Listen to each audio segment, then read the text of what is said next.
Who would have thought bobby pins could create such beautiful heatless curls? Today, I'm going to show you exactly how.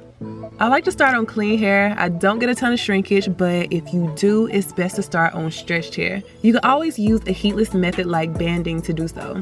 This style isn't just for natural hair, it also works really well on relaxed and straightened hair. I use the jumbo bobby pins because my hair is so thick. I use this whole board and about a half of another one. If you have thinner hair, it's best to use smaller bobby pins because the larger ones will leave dents. I divide my hair into 4 sections. It's best to part your hair in the direction that you would like for it to go so you don't ruin your curls trying to part it after it's dried. First, I apply conditioner or edge control to my edges, and then I gently brush them down and put on a scarf. This is going to prevent frizzy edges and is going to help the overall result look better. Okay, so I take a medium section. If it's too big, it's gonna be hard to air dry. And if it's too small, the curls are gonna dry really tight. So first I spritz it with water. I then add a little Giovanni's leave-in conditioner for moisture, and then Curls whipped curl cream. Next, I apply a little Carol's Daughter style control gel to help set the curls. And I finish it off with coconut oil. I like to use Felicia Leatherwood's brush because it helps to smooth it as it detangles. Yes, it's pretty bomb. Okay, so I removed the scarf just so y'all can see how I make the bobby pin curls better, but leave the scarf on throughout the entire process, okay? This is very important. I pull the section taut with my left hand and place my index finger on my right hand at the bottom of the section.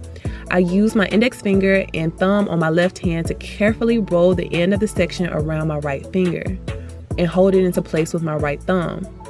Then I place my index finger and thumb a few inches above the ends and begin to spin my finger so the hair tightly loops around it. Use your left hand as an anchor because it will buckle as you attempt to wind it up if you don't. If your hair is shorter, you may not have to do this. I continue to wind it, all the way up to my scalp. I use my left hand to hold this section in place and carefully slide my finger out. Make sure you get as close to your scalp as possible.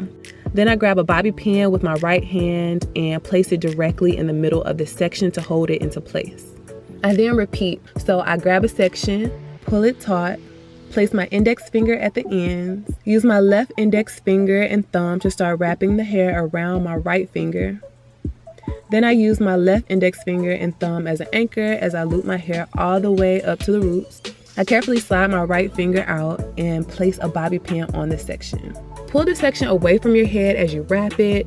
This will create tension and help the curl come out better because you can wrap it tighter. And I'm just finishing up each section. It usually takes about 45 minutes for me to do all of it. And I like to go back after I'm done and look to see if any are frizzy or if I made them too big so I can go back and redo it. Reapply product to smooth it again and pin curl it back up.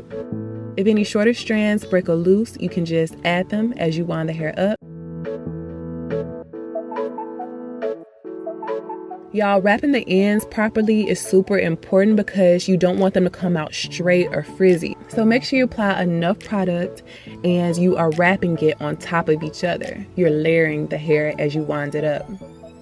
Twisting the roots also helps to prevent them from becoming puffy.